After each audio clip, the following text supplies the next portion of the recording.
Salut tout le monde, c'est Rainbow and Flowers. Alors ça fait un petit bout de temps que j'ai pas fait de vidéo et aujourd'hui je vais vous faire une vidéo sur la suite des plantes en fait. Donc je vous ai déjà fait une vidéo sur un peu une introduction de ce que c'était la magie des plantes, de jardinage, tout ça. Et les plantes au Moyen-Âge, comment s'en servir, quelles étaient les différentes plantes en vogue à cette époque.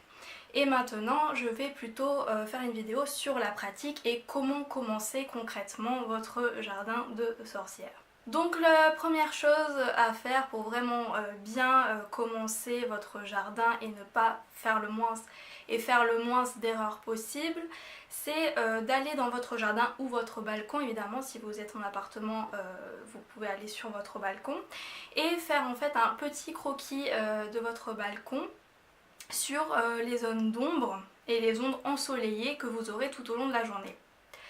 Donc vous faites un petit croquis et vous dessinez les zones d'ombre et c'est à faire heure par heure en commençant de 8h du matin à 18h le soir ou quand le soleil se couche. Donc voilà, donc ça c'est la première chose à faire, c'est vraiment faire un croquis de votre jardin pour voir les zones d'ombre, pour voir quelles plantes vous allez pouvoir mettre à tel endroit ou autre pour celles qui ont besoin d'ombre et pour celles qui ont du coup besoin de soleil. Ensuite, ce qu'il faut faire, c'est se renseigner sur la rusticité de votre ville ou de votre région.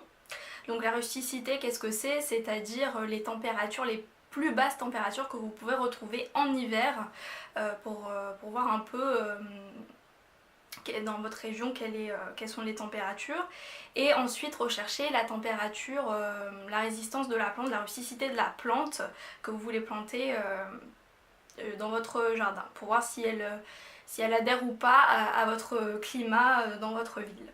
Ensuite, si vous avez un jardin, donc si vous avez un jardin, vous allez vérifier quel type de sol vous avez. Donc ça, je peux pas trop vous renseigner dessus parce que je n'ai pas les savoirs en type de sol. Vu que moi j'ai un balcon, j'utilise du coup des bacs.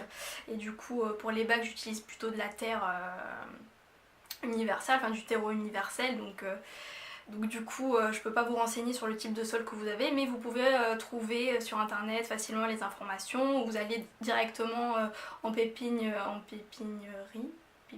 oui, bon, ou chez un jardinier pour vous renseigner sur quel type de sol, voilà, quel type de sol est le vôtre.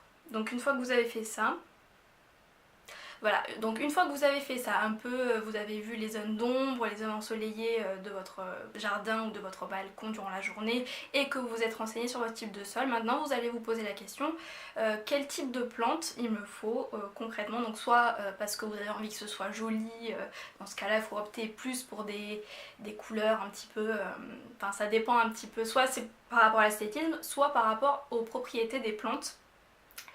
Donc vous allez vous renseigner sur les propriétés des plantes qui correspondent à vos besoins et du coup vous renseigner aussi sur leurs besoins à elles, voilà, pour pas qu'elles puissent mourir. Donc moi ce que j'ai fait, hop, le petit journal, voilà.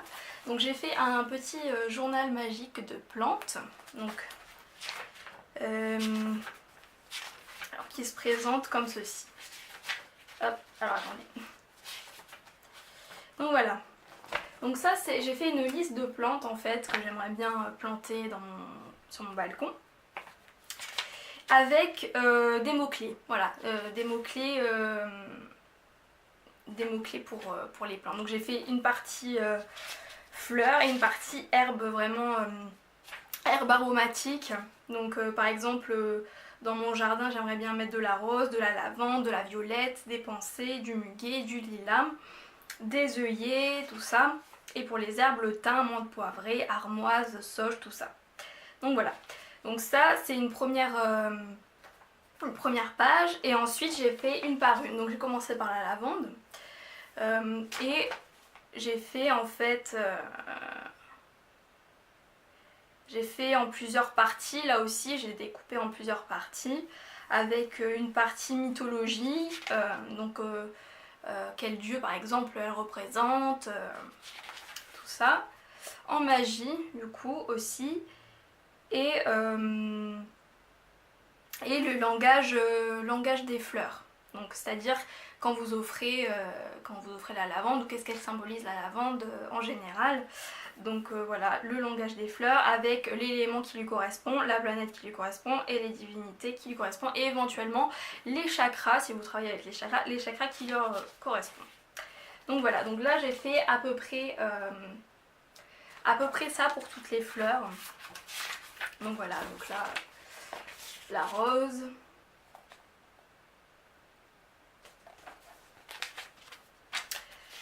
Voilà. Et bon, il m'en manque, j'ai pas terminé mon bouquin. Et j'ai fait aussi une partie des fleurs, des pétales qui se mangent, qui peuvent se manger. Ah oui, les fleurs se mangent. Et voilà.